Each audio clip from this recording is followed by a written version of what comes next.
Hello, I'm Zahir Alam. Welcome you all on Frankly Speaking. Our today's guest is Mr. Peter Hitchcox, a media specialist, especially consultant to the broadcast journalist worldwide. Peter, an experienced consultant, is a former newspaper journalist and award-winning producer who spent much of his working life in BBC radio and television. In the UK, he works extensively as an independent television producer. Welcome, Mr. Peter Hitchcox on Frankly Speaking. Thank you. Peter, you are traveling Bangladesh at this moment. What are the programs you did undertake in Bangladesh, and what is the experience about you? Well, I've been talking on behalf of the British Council here, first of all to print journalists, and this last few days to mainly television journalists, about the problems they experience, about the way they can overcome them, about techniques that we've used, for example, in interviews, where you can get the information you want rather than be put down. So it's all a question of training the journalists to represent society. So did you find them productive, the programs? I did. No, I did. They were very good. I mean, yeah, we had some problems because of the situation, but it was very good indeed. What type of problem you identified? Well, problems to do with the situation in Bangladesh, to do with security and various things, which tended to interfere with the training we were doing. But otherwise, no, it was very good. We did it very well, and all the journalists were very keen. Do you see the situations you mentioned as unprecedented or something significant? Because the journalist community are working globally in a very dangerous situation. So how do you explain the situation, the security problem or other things the journalist community being faced at this moment in Bangladesh? Well, we all of us journalists work in dangerous circumstances these days, more so than used to. I mean, when I was a reporter a long time ago, we weren't targets. Nowadays, reporters are very largely targets. I've been target myself on occasion more recently, but it's a different way of working. Journalists are now understood to be important players in this game, the game of politics, the game of international communications, and they can influence people. You know, you can think of lots of countries where the television and radio these days has played a large part in the way the community is developed, and I think that will be true in Bangladesh as well as anywhere else. Peter, I know that you have traveled extensively around the globe and covered many events and witnesses many outstanding and extraordinary events around the world. So what are the most interesting or most extraordinary event you experienced during your long career in journalism? Well, it's a very good question. It actually goes back a very long time when I was in newspapers, when the first major story I covered was the collapse of some rubble, a huge mountain of rubble, onto a school, and 144 people died. They were school children, they were teachers. The whole school was wiped out. Where it is? This was in Wales, which is in part of the United Kingdom. Okay. And to be there when these people were actually digging out the bodies of their children, trying to rescue their children, was an amazing experience. I was a very young man at the time. That's always remained with me. Otherwise, I've covered a lot of wars, but mostly they've been other people's wars. Very few of them have been wars that the UK has been involved in. I worked on the war in Northern Ireland, which was a war of ours, really. And that was difficult because you didn't know who was on which side. So both sides could be dangerous to you, and you, as a reporter, were in a very dangerous situation. You do have very good experience working in Africa, I think, in Botswana especially. Yeah. So what are the condition and quality of journalism in in African region at this moment? Well, it depends where you go. I worked in Sierra Leone during the war and after the war, and helped rebuild the broadcasting services there. And that's a very poor country, even though it's hugely wealthy in diamonds. People live at really base poverty levels. In Botswana, they're very, very wealthy. They have a much greater broadcasting equipment than you will have in this country, better than the BBC's got in many ways. And they have that brings their own problems, because part of the country is very wealthy and a lot of it is very poor. People still live at the edge of poverty. So Africa is a very, very interesting place to see develop and be part of.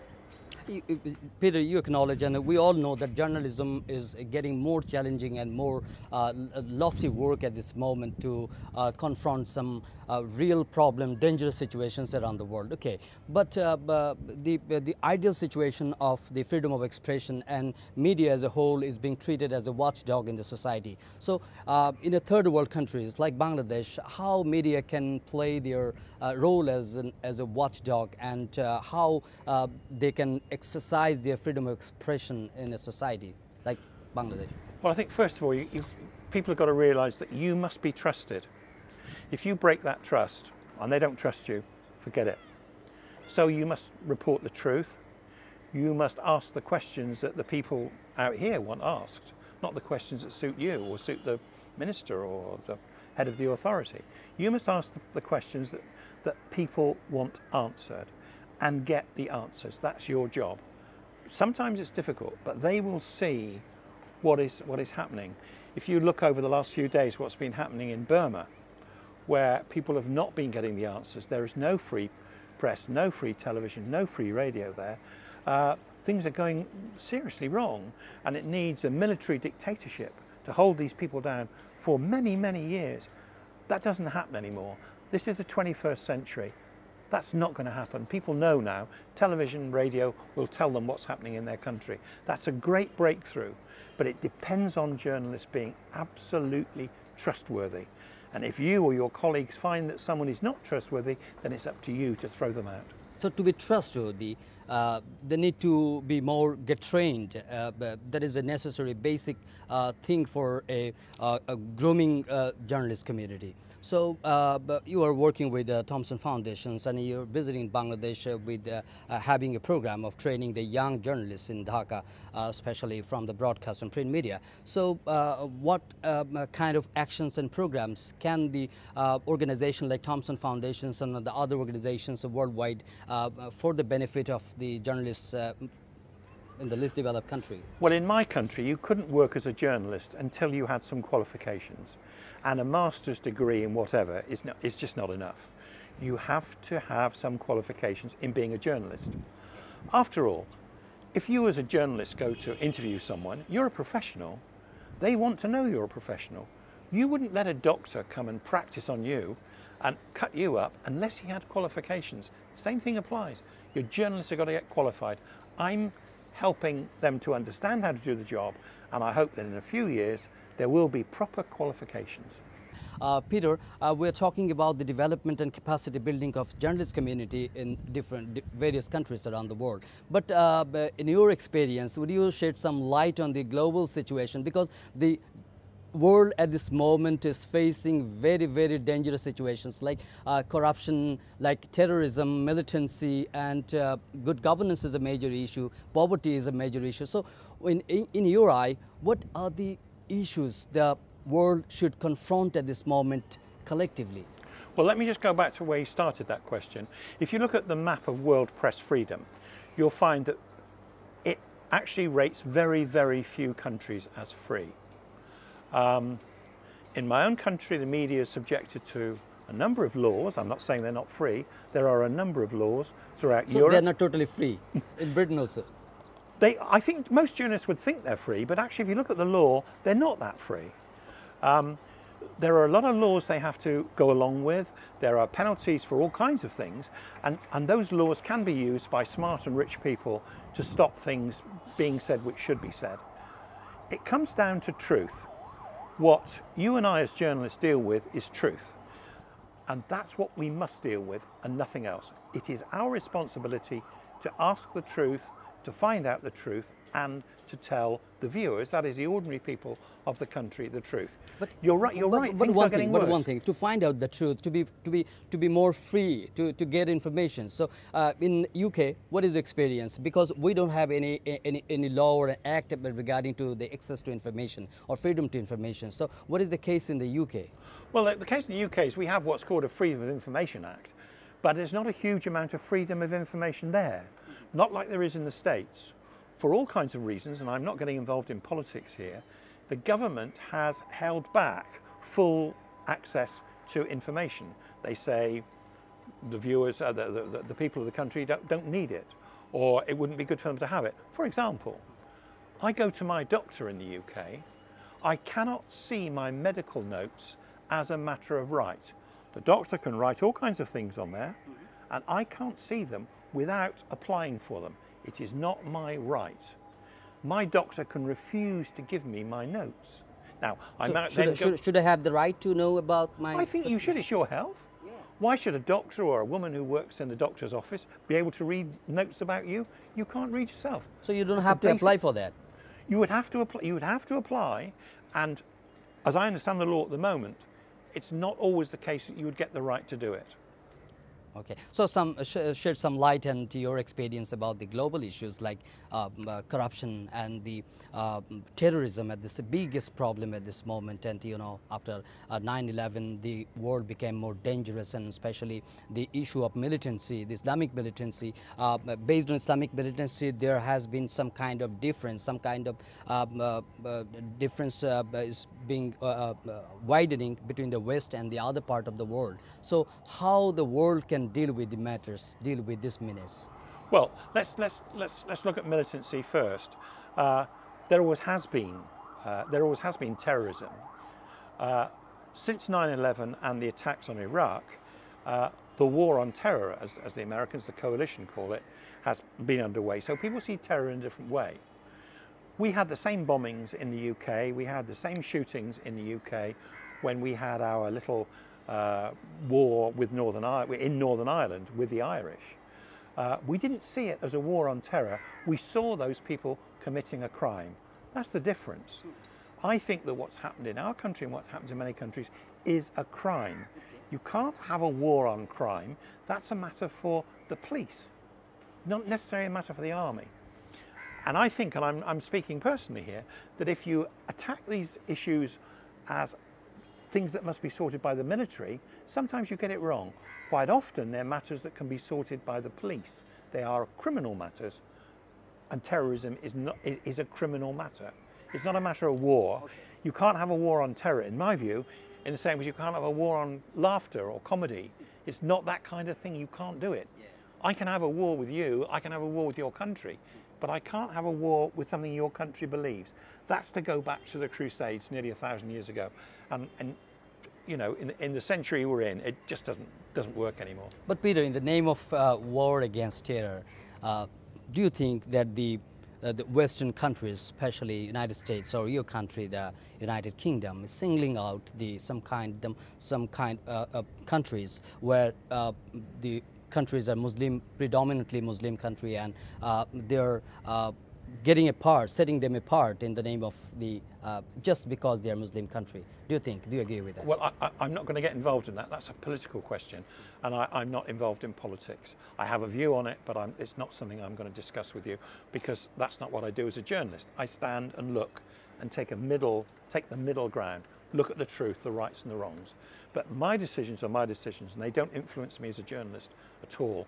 Therefore, my views on whether attacks have been made on Muslim countries, whether they've been singled out, it's neither here nor there, really. So, but what can be done to bridging gap between the mindset between the West and the other parts of the country? I don't know. That's not for me to say. What I can do is to tell you that I work with reporters from Iraq, the first group of television reporters to come out of Iraq in Qatar, and work with them. And I found them to be as good, honest, in some ways better journalists than some of those journalists I'd seen from the West. So I talk about journalists. I don't know about the ordinary people of Iraq. I feel very sorry for them in what happens. But I'm dealing with the journalists. And journalists should be, and usually are, good journalists and bad journalists everywhere in the world. So what should a good journalist be? Should focus on what kind of issues, in your experience, in your views, what should be their main focus in the days to come, such as health or poverty or water or environment? What is global warming? What should be their main focus? I think no single focus is enough, but in your experience, what should be the way to? Well, it's your experience that matters. What is it that the people of Bangladesh, what is it that troubles them? What worries them? Is it health? Is it poverty? Is it military corruption? What is it? Whatever it is, you as a journalist should be going out there, finding the questions they want answered and answering them, or getting someone to answer them. It may be that they have a completely wrong view. It may be that corruption isn't important. Maybe they've got it wrong.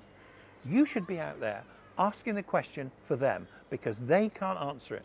That's the special role the journalist has. He is able to come between the ordinary people who have the power and the powerful people. And he stands in the middle and he can bridge the gap between the two of them. That's the role that's played. One can talk to another through this journalist.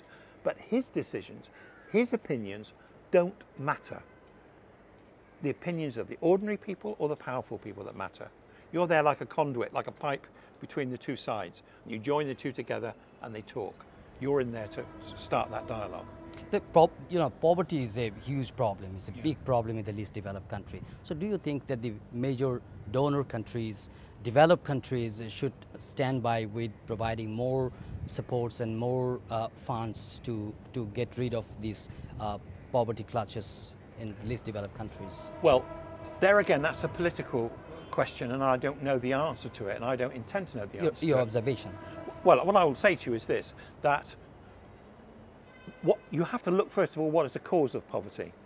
There are some issues, not in Bangladesh that I'm going to talk about, but elsewhere in the world where poverty is being caused by complete and utter corruption. Therefore, it's no good the richer countries pouring money in because the corruption will take it out.